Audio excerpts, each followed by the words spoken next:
সুপ্রিয় ভাই ও বোনেরা, আসসালামু আলাইকুম। আশা করি আপনারা সবাই ভালো আছেন। আজকে আমি আপনাদেরকে একটা বিষয় দেখাবো।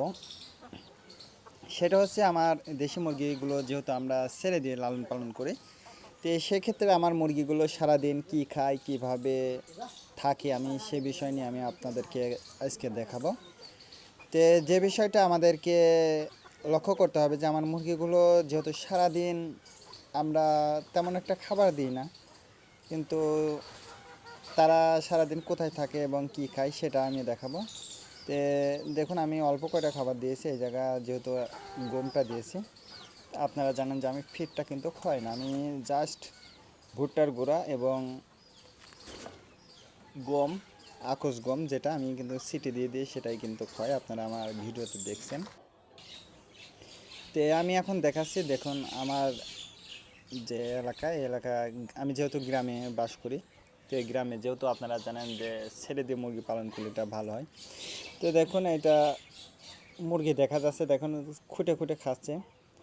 তো এইভাবে তারা ইচ্ছা মতো স্বাধীনভাবে এবং গ্রুপ করে, অর্থাৎ তারা 3 ডে 4 ডে একসঙ্গে তারা ঘুরতেছে ফিরতেছে, তারা একসঙ্গে খাবার খাচ্ছে। তো দেখুন, এই ঝোপের মধ্যে দেখুন অল্প কয়টা, অর্থাৎ মানে 5-7 থেকে 7টা সম্ভবত। দেখুন এই জায়গা হচ্ছে অল্প কয়টা মুরগি আছে, 5-7টা মুরগি আছে। তারা কিন্তু এই জায়গায় কিন্তু তারা খাবারটা খাচ্ছে। তো এইভাবে করে তারা খাবারটা খাচ্ছে। তো দেখুন, আমার দেখে তারা এই জায়গা থেকে চলে যাচ্ছে আর কি। তো যেহেতু আমাদের পাশেই বাগান আছে, তো এই বাগানের মধ্যেই কিন্তু তারা সারাদিন খেয়ে বেড়ায়। তো এইভাবে তারা খাবারটা সংগ্রহ করে, সারাদিন তারা খাবারটা সংগ্রহ করে। দেখুন এই জায়গা কিন্তু আবার কিছু মুরগি আছে। তা আমি যেটা বলছি, তারা কিন্তু সব মুরগি একসঙ্গে নয়, তারা কিন্তু দলবদ্ধভাবে একসঙ্গে নয়, তারা হচ্ছে 5টা 3টা 4টা এইভাবে অল্প অল্প অল্প সংখ্যক করে করে তারা এক জায়গা খাবারটা খাচ্ছে। যে তারা কিন্তু এওড়া বেওড়া, অর্থাৎ তারা একা একা চলাফেরা করে না, মুরগিগুলো কিন্তু গ্রুপিং আছে। আমি জানি না তারা এইভাবে চলে কেন, কিন্তু আমি যেটা আমি দেখলাম যে তারা কিন্তু 2-3টা একসঙ্গে ছাড়া কোনো জায়গায় নেই। তো দেখুন এই জায়গা, দেখুন একটা গ্রুপ। তো এই গ্রুপে কিন্তু কয়েকটা মুরগি আছে আর মোরগ আছে। তো দেখুন, যেহেতু বাগানের মধ্যে, দেখুন এইটা হাঁচড়ে হাঁচড়ে, অর্থাৎ পাও দিয়ে তারা খাবারটা বের করছে। কোন জায়গায় খাবার আছে সেটা কিন্তু তারা বের করে করে, তে সারাদিন এইভাবেই কিন্তু তারা খাবারটা সংগ্রহ করে।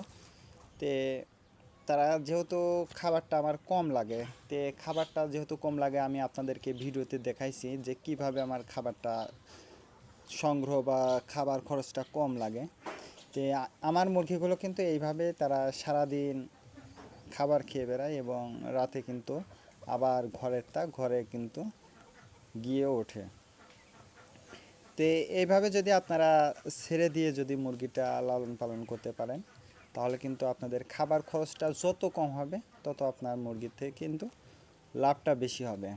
তো দেখুন, এই মোরগের বাচ্চাটা কিন্তু আমি ভিডিওতে প্রায় প্রায় দেখাই যে এর কিন্তু নেয়াজ নাই, এর কিন্তু জাতটাই আলাদা। আমি কিছুদিনের মধ্যে আমি আরেকটা ভিডিও নিয়ে আসবো, সেটা হচ্ছে আমার কয়েকটা মুরগির জাত আছে, আমি বাচ্চা দেখাবো যে কি কি দেশি মুরগির জাতের বাচ্চা আছে, আমি সেটাও আমি আপনাদেরকে দেখাবো। তো এই ভিডিওটা যদি ভালো লেগে থাকে, অবশ্যই ভিডিওতে একটা লাইক করবেন এবং কে কোন জেলা থেকে ভিডিওটা দেখছেন অবশ্যই কমেন্টের মাধ্যমে জানিয়ে দেবে। এবং আমার চ্যানেলে যদি নতুন হয়ে থাকেন, অবশ্যই চ্যানেলটা সাবস্ক্রাইব করবেন। তো আজকে এ পর্যন্ত, ভালো